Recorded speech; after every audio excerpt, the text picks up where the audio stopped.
Students, welcome back to pi where physics is everything. तो students, आज की video में हम चैप्टर 8 स्टार्ट करने वाले हैं। सॉरी, चैप्टर 8 हम स्टार्ट करेंगे। चैप्टर 7 हमने कंप्लीट कर लिया है। चैप्टर 8 हम स्टार्ट करेंगे, जिसका नाम है work, power, energy. Work, power, energy, ये तीनों ही चीजें एक दूसरे के बिना अधूरी हैं। वर्क पावर के बिना, पावर एनर्जी के बिना, एनर्जी वर्क के बिना अधूरी है। वर्क, पावर, एनर्जी बड़ा ही बेसिक, बड़ा ही इंटरेस्टिंग टॉपिक्स हैं। ये फिजिक्स में बड़ी ही अहमियत रखते हैं। फिजिक्स में ये तीनों ही टॉपिक्स, वर्क, पावर, एनर्जी। अब वर्क क्या है, पावर क्या है, हम इनको इजीली समझते हैं। तो स्टार्ट करते हैं कि वर्क, पावर, एनर्जी। तो पहले वर्क स्टार्ट करते हैं कि वर्क क्या है। वर्क क्या है? When force is applied on a body, when force is applied on a body, and it moves in a direction of force, that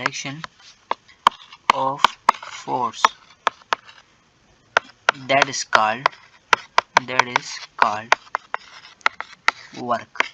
इसका मतलब ये है कि आप किसी भी चीज पर फोर्स लगाओ और वो चीज फोर्स वाली डायरेक्शन में मूव करे, तो हम कह सकते हैं कि यहाँ पर क्या हुआ, वर्क हुआ। क्या हुआ? वर्क हुआ। वर्क स्केलर प्रोडक्ट है फोर्स और डिस्प्लेसमेंट का। Work is scalar product of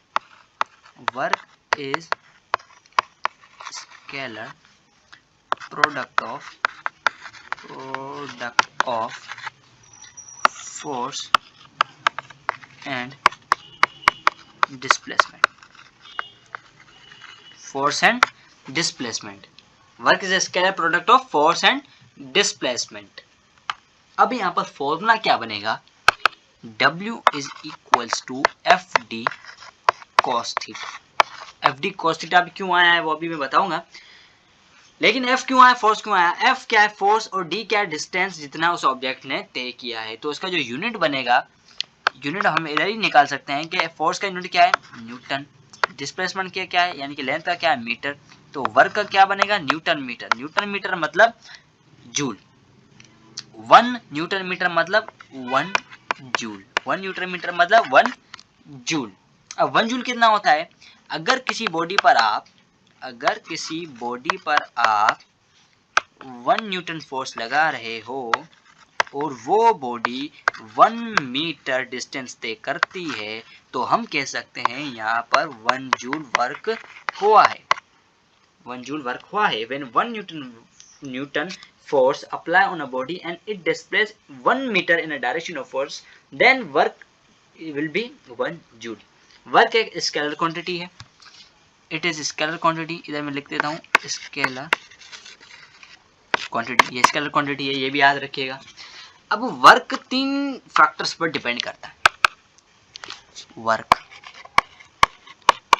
depends upon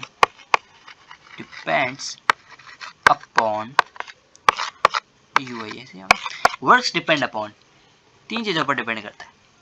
क्या है वो? एंगल, फोर्स और डिस्प्लेसमेंट। एंगल, फोर्स और डिस्प्लेसमेंट। फोर्स और डिस्प्लेसमेंट को तो हम अभी डिफाइन कर चुके हैं, लेकिन एंगल का क्या रोल है? एंगल का रोल ये है कि फॉर एग्जाम्पल आप किसी भी डब्बे पर अगर फोर्स लगा रहे हो, ऊपर की तरफ फोर्स लगा रहे हो, तो वो बॉडी मूव नहीं करेगी, क्योंकि आप फोर्स गलत डायरेक्शन में लगा रहे हो। तो एंगल का बहुत इंपॉर्टेंट रोल है। अब यहाँ पर डिस्प्लेसमेंट यहाँ होनी चाहिए। आप फोर्स यहाँ लगा रहे हो, थीटा कितना है? 90। तो जब थीटा 90 होगा तब डिस्प्लेसमेंट 0 होगी। डिस्प्लेसमेंट क्या होगी? 0 होगी। और जो वर्क होगा वो भी क्या होगा? 0 होगा। तो एंगल का बहुत ही इंपॉर्टेंस है। अब यहाँ पर हम समझते हैं कि इधर मैं आपको समझाता हूँ कि क्या क्या चीज़ें और भी हैं। जैसे अगर थीटा जो है वो है 90 से छोटा, 90 डिग्री से छोटा, यानी कि एक्यूट एंगल बनेगा, तब जो वर्क होगा वो होगा पॉजिटिव। अगर थीटा 90 से छोटा है, थीटा क्या है 90 से बड़ा है, सॉरी 90 से बड़ा है, तब वर्क होगा नेगेटिव। और अगर थीटा 0 है तब वर्क होगा मैक्सिमम। समझे? वर्क क्या होगा? मैक्सिमम होगा। वर्क क्या होगा? मैक्सिमम होगा। अब 90 पर जो अगर हो गया थीटा, 90 पर अगर थीटा हो गया तब क्या होगा? तब वर्क होगा 0। वर्क होगा 0। अब क्यों होगा 0? अभी मैं आपको बताता हूँ क्यों होता है 0। फॉर एग्जाम्पल, अभी मैं यही एग्जाम्पल देता हूँ। फॉर एग्जाम्पल, एक डब्बा है, उसको आप डिस्प्लेस करवा रहे हो इस तरफ, फोर्स लगा रहे हो इस तरफ, डिग्री बन रही है 90 डिग्री बनी है। तो जब फोर्स परपेंडिकुलर होगा डिस्प्लेसमेंट के तब वर्क होगा 0।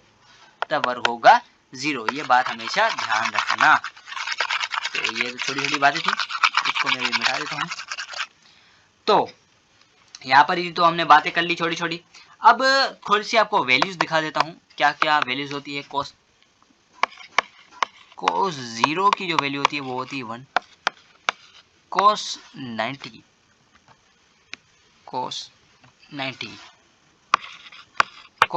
की जो वैल्यू होती है वो होती है 0। cos 60 की जो वैल्यू होती है वो होती है 1/2। cos 30 की जो वैल्यू होती है वो होती है रेडिकल 3/2। cos 45 की जो वैल्यू होती है वो होती है 1/रेडिकल 2। और cos 180 की जो वैल्यू होती है वो होती है 1। फिर से ओके, सॉरी हाँ -1। तो ये हैं थोड़ी सी चीजें। ओके, अब यहाँ पर वर्क अपन ने पढ़ लिया। अब पढ़ते हैं पावर क्या होता है। पावर क्या होता है इसका स्क्रीनशॉट रख लो, आप काम आएगा आपको। तो इसको मैं इरेज कर लेता हूँ यहाँ पे। ओके, अब पढ़ेंगे अपन पावर। पावर क्या होता है? Rate of doing work is called power. Simple सी डेफिनेशन है, rate of doing work is called power. यानी कि आप वर्क करो किसी सर्टेन टाइम पर, उसको हम कहते हैं पावर। आप कोई भी काम करो किसी भी सर्टेन टाइम पे, हम कहेंगे कि पावर इधर हुआ है, रेट, और ये रेट है, कितना हुआ है वर्क डन, उसको हम कहते हैं power. Work done per unit time, that is called power. कितना हुआ है वर्क डन किसी सर्टेन टाइम पर, उसको हम कहेंगे पावर। पावर को हम डिनोट करते हैं, denoted by P।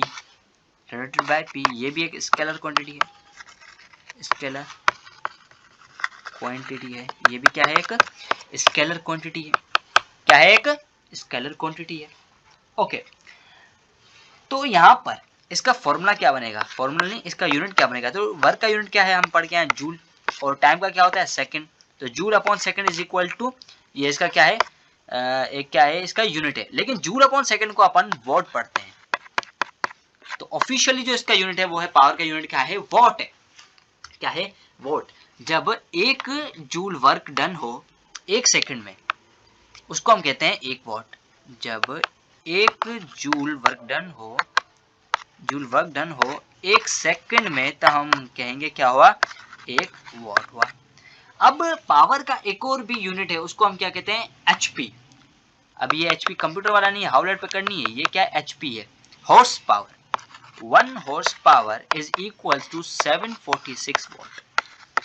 1 horse power 746 watt के बराबर होता है। इसका मतलब हॉर्स पावर ज्यादा बड़ा होता है वॉट के, बड़ा होता है वॉट के। हमने अभी क्या पढ़ा? P is equals to W upon T। हमने क्या पढ़ा, P is equals to W upon T, लेकिन एक और फॉर्मूला है P का, F dot V, F multiply by V। अब ये कैसे हुआ, अभी मैं आपको बताता हूँ कि कैसे डिराइव कर सकते हैं P is equal to F V. हमने ये पढ़ा है P is equal to W upon T। अब ये भी वर्क किसके बराबर है, work is equal to F D, तो P is equal to F dot D, time पर टाइम। तो हमने पढ़ा है कि P is equal to F dot D upon T, ये पढ़ लिया अपन ने। अब अपन ने एक और चीज पढ़ी है कि V is equals to W upon D, velocity is equal to W upon T. तो यहाँ पर WT की जगह D अपॉन T की जगह अपन देख सकते हैं V को, तो F डॉट V बन गया, प्रूव्ड। क्या हो गया, प्रूव्ड हो गया। तो सिंपल सी बात थी, पावर भी अपन ने पढ़ लिया। Now let's talk about the energy. क्या एनर्जी, क्या एनर्जी, क्या एनर्जी। ओके, तो एनर्जी क्या होता है, एनर्जी के बिना मतलब फिजिक्स में मजा नहीं है। Ability to do some work is called physics. कोई भी काम करने के ability, ability to do some work is called, मैं फिजिक्स लिखने वाला था एनर्जी इज कॉल्ड एनर्जी। किसी भी काम को करने की एबिलिटी को हम क्या कहते हैं, energy. Capacity of doing work is called energy, energy. अब यहाँ पर वर्क और एनर्जी में लोग ज्यादातर कंफ्यूज हो जाते हैं, तो मैं बताता हूँ, work is a character of energy, work is a character of energy, work is character of energy. ये एक स्केलर है, स्केलर क्वांटिटी है, स्केलर क्वांटिटी है। क्या है, स्केलर क्वांटिटी है। यूनिट भी इसका जूल है, यूनिट भी इसका जूल है, यूनिट क्या है इसका, जूल है। तो सिंपल सी इसके इंट्रोडक्शन के बारे में इतना कुछ नहीं। एनर्जी के अभी फॉर्म्स पढ़ेंगे अपन के, फॉर्म क्या होती है energy, form of energy, forms of energy. अब एनर्जी की फॉर्म्स होती है दो टाइप्स की, काइंड बहुत हैं, लेकिन जो फॉर्म्स है वो दो टाइप की होती है। अब वो कौन सी है वो मैं अभी आपको बताता हूँ। ये एक तरफ, ये एक तरफ, ये है अपनी की काइनेटिक एनर्जी, काइनेटिक एनर्जी, या ऐसे लिख दो काइनेटिक एनर्जी। और दूसरी अपनी potential energy, potential energy, potential energy. Work done due to motion that is called kinetic energy. जब भी कोई भी वर्क डन हो मोशन की वजह से, उसमें जो एनर्जी यूज हुई, हम उसको क्या कहते हैं, काइनेटिक एनर्जी। क्या कहते हैं अपन, काइनेटिक एनर्जी। फिर से दोहरा रहा हूं, work done due to energy, एक मिनट है, वर्क डन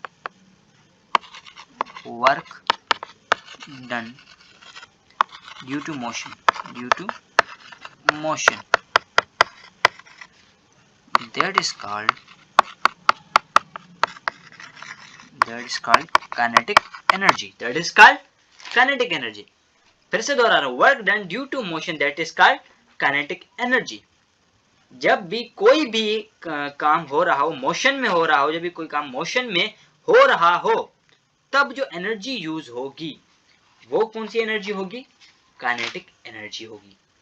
अब पोटेंशियल एनर्जी जो है, when a body is capable of doing work by virtue of its position और special configuration, the energy called potential energy. Simple word में समझाऊं तो, simple word में अगर मैं आपको समझाऊं तो पोटेंशियल एनर्जी मतलब स्टोर्ड एनर्जी।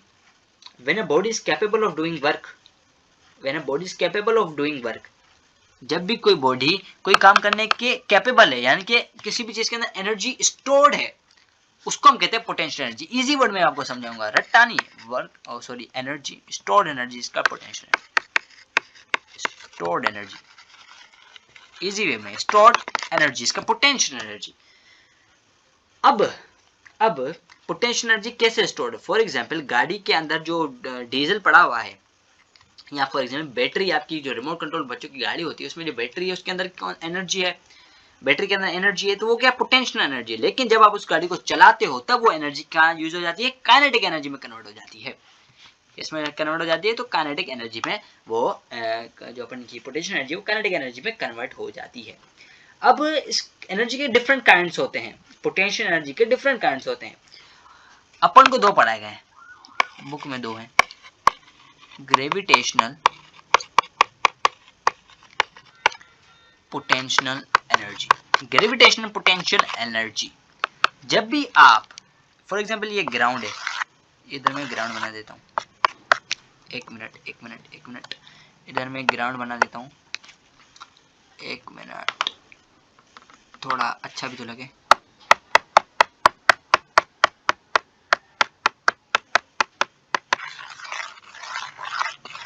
तो ये अपन क्या है, ग्राउंड। ओके, अब क्या है कि एक फॉर एग्जांपल एक बॉक्स है अपना, हर बारी की तरह अपन बॉक्स ही लेते हैं, एक बॉक्स है, क्या है, एक बॉक्स है, एक बॉक्स है। अब उस बॉक्स का क्या है, एक वेट है, W is equals to mg। For example उसका वेट है, अपन रखते हैं, वेट रखते हैं अपन 10 न्यूटन। ओके, वेट फोर्स लगाएगा डाउनवर्ड। ओके, लेकिन जब आप अपन इस बॉडी को ऊपर की तरफ लिफ्ट अप करवाएंगे, जैसे ही बॉडी को अपन ऊपर की तरफ लिफ्ट अप करवाएंगे, इस बॉडी के अंदर एक एनर्जी स्टोर्ड हो जाएगी जिसको अपन कहते हैं gravitational potential energy, gravitational potential GP, gravitational potential energy.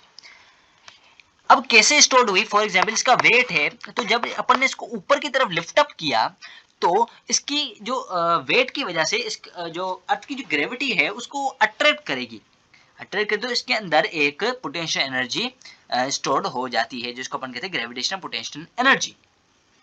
जैसे ही अपन ने इसको छोड़ा, जैसे ही अपन ने इस बॉक्स को छोड़ा, ये बॉक्स जाएगा डाउनवर्ड, ये बॉक्स जाएगा डाउनवर्ड। जैसे ही डाउनवर्ड जाता जाएगा, ग्रेविटेशनल पोटेंशियल जो अपन की जो पोटेंशियल एनर्जी है वो कन्वर्ट होती जाएगी किसमें, काइनेटिक एनर्जी में। क्योंकि काइनेटिक एनर्जी अपन पढ़ के आए हैं कि work done due to motion.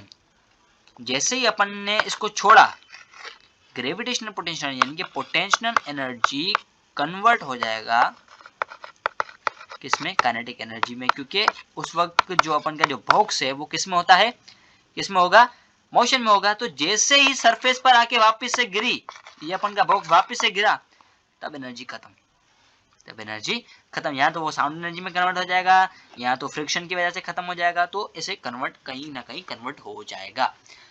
तो लॉ ऑफ कंजर्वेशन ऑफ यही कहता है कि law of conservation of energy मतलब energy is neither created not destroyed, तो कहीं ना कहीं होके जाके खत्म हो जाएगा। तो ये होता है ग्रेविटेशनल पोटेंशियल एनर्जी।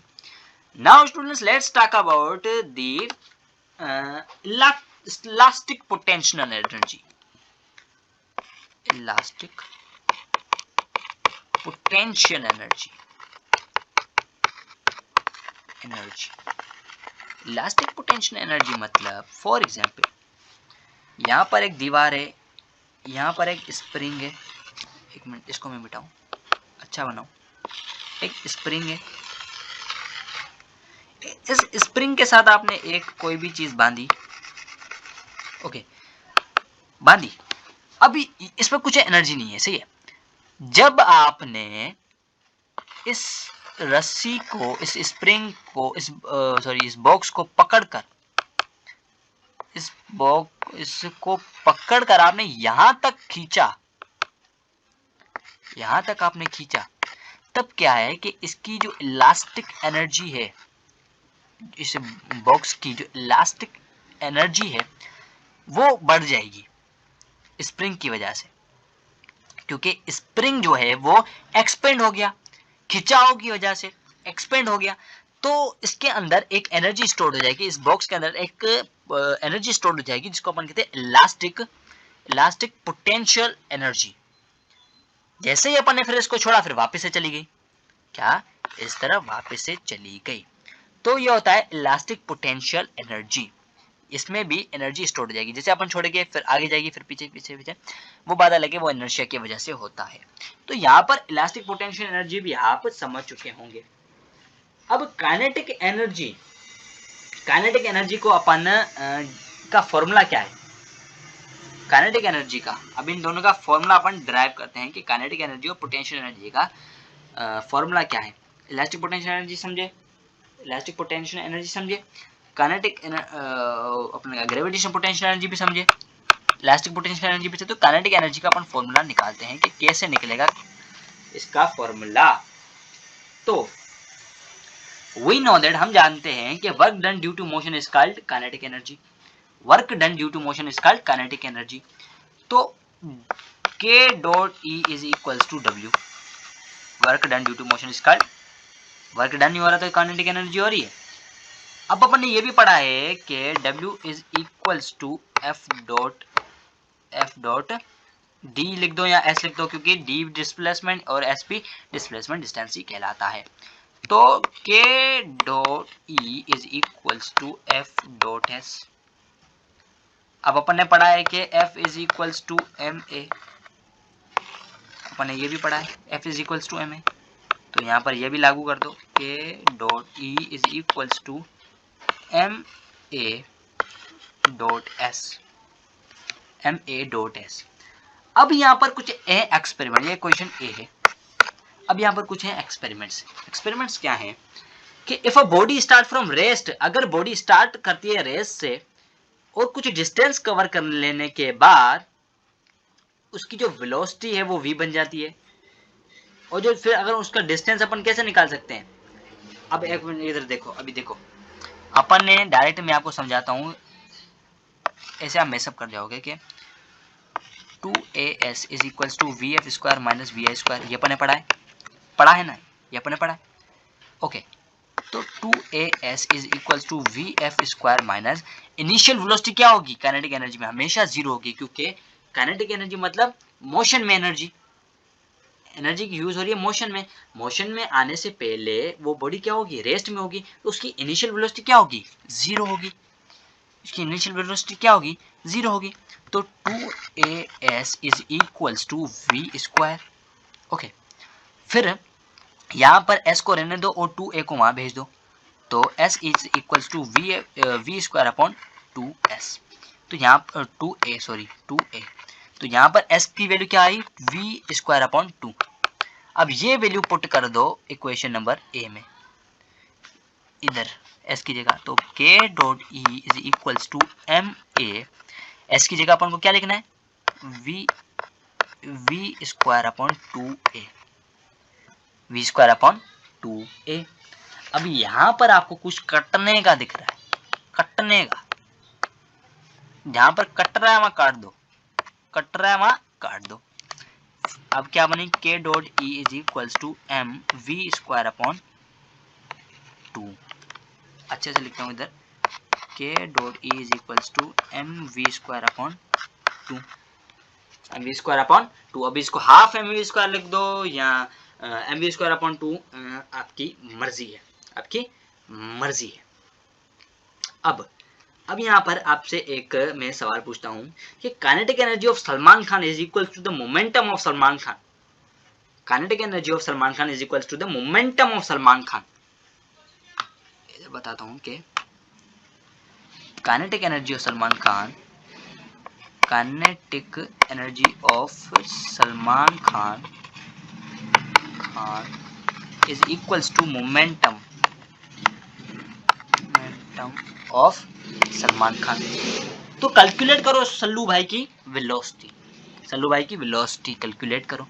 तो अपन ने पढ़ा है कि k dot e is equals to half M V square.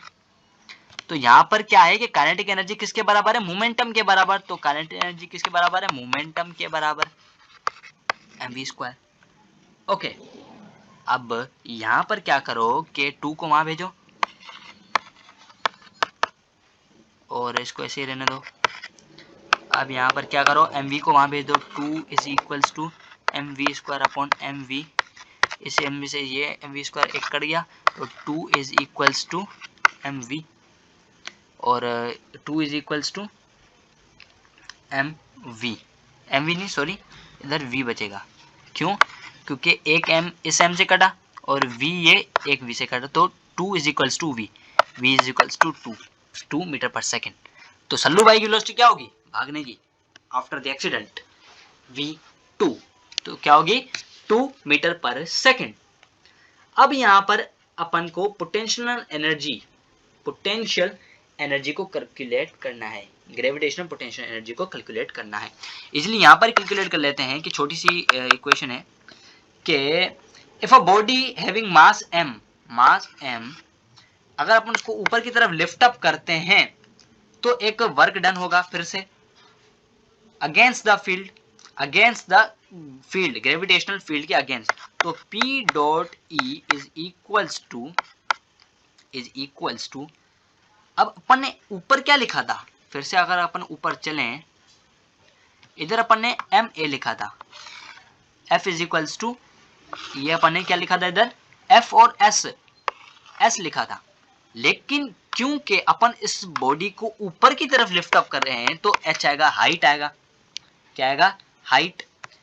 P dot E is equals to, यहाँ पर फोर्स क्या है? वेट है, तो W इज इक्वल्स टू